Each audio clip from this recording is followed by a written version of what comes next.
कुल हिंद मजलिस इत्तेहादुल मुस्लिमीन के सदर बैरिस्टर असदुद्दीन ओवैसी ने इल्ज़ाम लगाया कि मोदी हुकूमत वक्फ एक्ट में मौजूदा तरामीम के जरिए मुसलमानों से वक्फ अमलाक छीनना चाहती है और मजहबी आज़ादी में मुदाखलत करना चाहती है। प्रेस कॉन्फ्रेंस से खिताब करते हुए उन्होंने कहा कि वक्फ एक्ट में तरामीम के मौजूदा बिल पर मीडिया रिपोर्ट से पता चलता है कि हुकूमत वक्फ बोर्ड की खुद मुख्तारी को कमज़ोर करने और वक्फ अमलाक से मुतालिक तनाज़ात का फैसला करने के इख्तियारात एग्जीक्यूटिव को देने का इरादा रखती है। हैदराबाद के रुकने पार्लियामेंट ने वक्फ बोर्ड के इख्तियारात को महदूद करने के लिए मौजूदा तरामीम के लिए मरकज़ की बीजेपी ज़ेर क़यादत एनडीए हुकूमत पर तनकीद की। बैरिस्टर असदुद्दीन ओवैसी ने तनाज़ात की सूरत में वक्फ अमलाक का सरवा करने की मौजूदा तरमीम पर सवाल उठाया। उन्होंने कहा कि अगर किसी जायदाद पर तनाज़ा है तो अदलिया फैसला करती है, सियासी एग्जीक्यूटिव तनाज़ात का फैसला कैसे कर सकता है। मजलिसी का रुकने पार्लियामेंट ने इल्ज़ाम लगाया कि मोदी हुकूमत वक्फ अराज़ियात के सर्वे से तनाज़ा पैदा करना चाहती है। किसी जायदाद को मुतनाज़िया बनाने के लिए वो सर्वे करेंगे और लिखेंगे कि वक्फ जायदाद नहीं है। उन्होंने निशानदेही की कि कई मसाजिद और दरगाहें हैं जिनके बारे में बीजेपी और आरएसएस का दावा है कि वो मस्जिदें और दरगाह नहीं है। सर, सेंट्रल गवर्नमेंट ने 40 अमेंडमेंट्स कैबिनेट ने अप्रूव किया है वक्फ एक्ट में, जिसके तौर वक्फ बोर्ड को रिस्ट्रिक्ट किया जाएगा वक्फ प्रॉपर्टीज़ के दौरान। कैसे देखते हैं सर इस बिल को जो अगले हफ्ते पार्लियामेंट में लाना है? सबसे पहली बात तो यह है कि जब पार्लियामेंट सेशन में है तो सेंट्रल गवर्नमेंट जो है पार्लियामेंट्री सुप्रीमेसी और प्रिविलेजेस के ख़िलाफ़ ये काम करते हुए मीडिया को इन्फॉर्म कर रही है और पार्लियामेंट को इन्फॉर्म नहीं कर रही है। पार्लियामेंट जब चल रहा है तो सरकार का काम है कि इमीडिएटली आप पार्लियामेंट को इन्फॉर्म करते, बजाय इसके कि आपने मीडिया को लीक किया। अब जो मीडिया ने रिपोर्ट किया उसकी बुनियाद पर मैं ये कह सकता हूँ कि ये जो प्रपोज अमेंडमेंट से मीडिया में जो लिखा गया है वो इस बात को बताता है कि मोदी हुकूमत वक्फ बोर्ड की ऑटोनॉमी को छीनना चाहती है और वो इंटरफेयर करना चाहती है वाकिफ़ के मंशे के ख़िलाफ़ कि किस तरह से उस वक्फ की प्रॉपर्टी को चलाया जाए, और ये ख़ुद फ्रीडम ऑफ रिलीजन के ख़िलाफ़ है, नंबर 1। दूसरी बात यह है कि बीजेपी शुरू से वक्फ बोर्ड्स और वक्फ की प्रॉपर्टीज़ के ख़िलाफ़ रही है और इनका एक हिंदुत्व का एजेंडा है, आरएसएस का एजेंडा है कि वो शुरू से वक्फ प्रॉपर्टीज़ को और वक्फ बोर्ड को ख़त्म करने की कोशिशें करती रही हैं। तीसरी बात यह है कि अब जो मीडिया के रिपोर्ट्स के ऊपर मैं अपना ये रिएक्शन दे रहा हूँ कि एक बार किसी प्रॉपर्टी को वक्फ डिक्लेयर कर दिया गया तो हमेशा वक्फ रहता है। तो वक्फ एक्ट जो है 54 का है और 96 का है, जो 96 के एक्ट को 2013 में अमेंड किया गया। वो सर्वे कमिश्नर को पावर्स देता है और सर्वे कमिश्नर को अपॉइंट कौन करती है? State government. तो सर्वे कमिश्नर वक्फ प्रॉपर्टीज आइडेंटिफाई करता, उसके बाद लिस्ट ऑफ वक्फ प्रिपेयर होती है सर्वे कमिश्नर की तरफ से, और वो सर्वे कमिश्नर जो स्टेट गवर्नमेंट का अपॉइंटी है उसको स्टेट गवर्नमेंट को भिजाता और स्टेट गवर्नमेंट गज़ीट नोटिफिकेशन इशू करती है। तो गज़ीट नोटिफिकेशन खुद एक ऑफिशियल एक्ट है और अगर गज़ीट नोटिफिकेशन 1 साल तक चैलेंज नहीं होती तो वो फाइनल हो जाती है और नेचर ऑफ वक्फ हो जाता है। इसको ये लोग चेंज करना चाहते हैं, यानी जो पहले से वक्फ हो चुकी हैं प्रॉपर्टीज़ अब दोबारा उनको स्टैब्लिश करना पड़ेगा कि ये वक्फ है। ये इम्पॉसिबिलिटी है।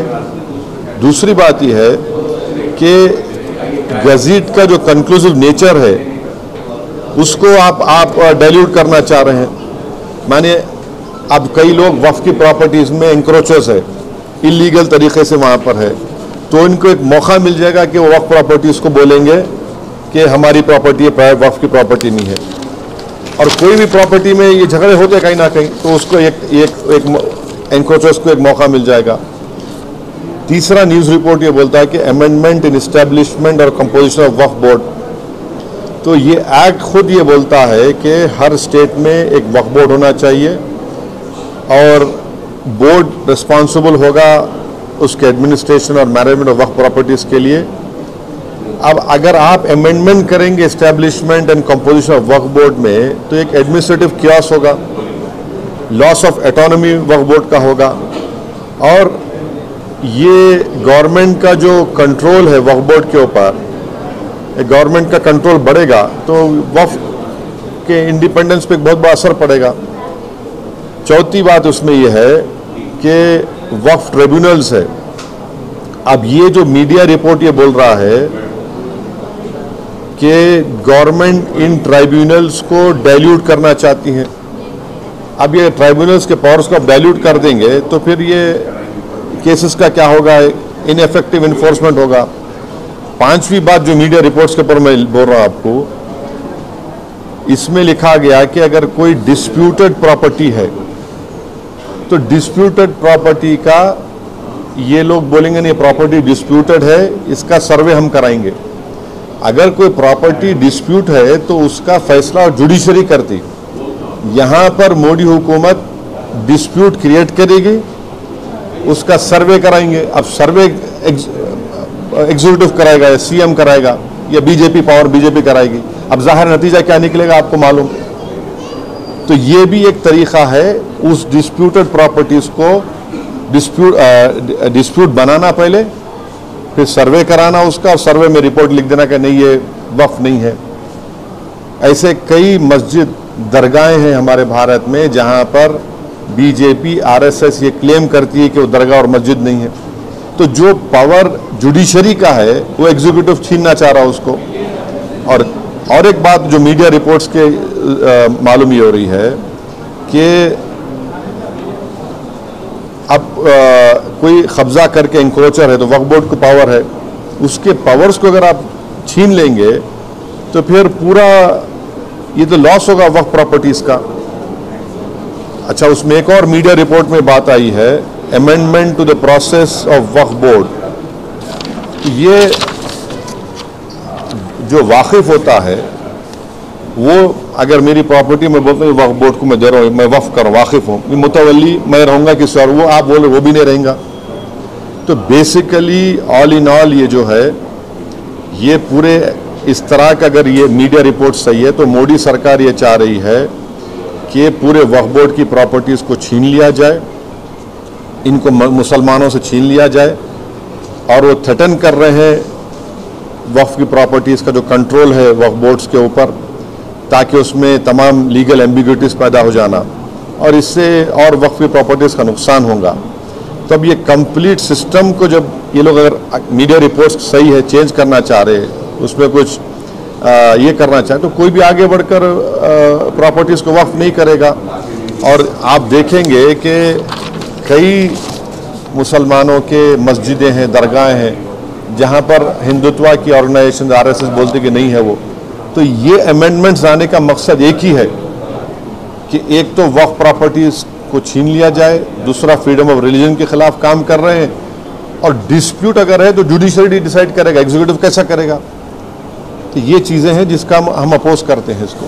Sir, the proposed amendments also say that it aims to enhance inclusivity of by ensuring women's representation on the Central Waqf Council and the state boards. How do you see this? See, this is the real reason of doing it is not that. The real reason is interference in freedom of religion and the reasons which I have just mentioned to you. Sir, इस bill के जरिए state में और central में जितने भी problems है land में, ये सारे मसाइल हल हो जाएंगे। क्या कैसा क्या हल हो जाएंगे? क्या क्या हल? देखिए, उसमें आप मीडिया रिपोर्ट पढ़े, उसमें जो डिस्प्यूट है प्रॉपर्टी में उसका सर्वे कराएंगे। आप कौन होते भाई? सर, डिस्प्यूट है तो जुडिशरी डिसाइड करेंगे। आप कौन होते करने वाले उसको? आप होते कौन? आप पॉलिटिकल एग्जीक्यूटिव डिस्प्यूट के नाम पे इंक्वायरी कराएंगे, वो तो जुडिशरी करना चाहिए। मकसद एक ही है कि वक्फ प्रॉपर्टीज को मुसलमानों से छीन लिया जाए।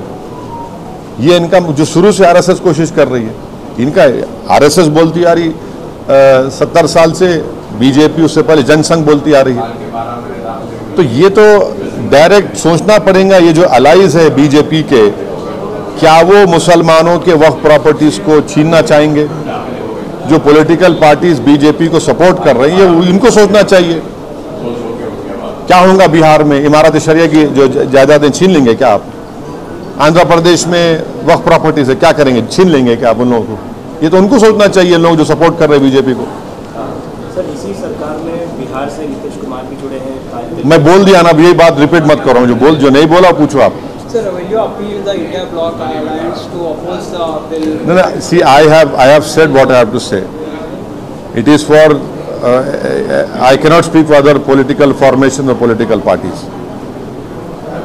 तेलंगाना सरकार ने आपकी बात पूरी रखी है सर, ये कोई नहीं, ये हमारे एमएलएज अकबरुद्दीन ओवैसी साहब की लीडरशिप में हमारी पार्टी शुरू से कह रही थी कि हैदराबाद, साइबराबाद और रच्चाकोंडा एक बहुत बड़ा एरिया है और यहाँ पर बिजनेस एक्टिविटी होनी चाहिए और गवर्नमेंट एक फिक्स टाइम दे दे और लीगली करे। हम वेलकम करते जो डिसीजन चीफ मिनिस्टर लिए एमआईएम के रिप्रेजेंटेशन के ऊपर। इससे गैर ज़रूरी के तमाम जो इस्टेब्लिशमेंट्स हैं उनका हरासमेंट रुकेगा और सही तरीके से वो काम करके अच्छा कर सकेंगे।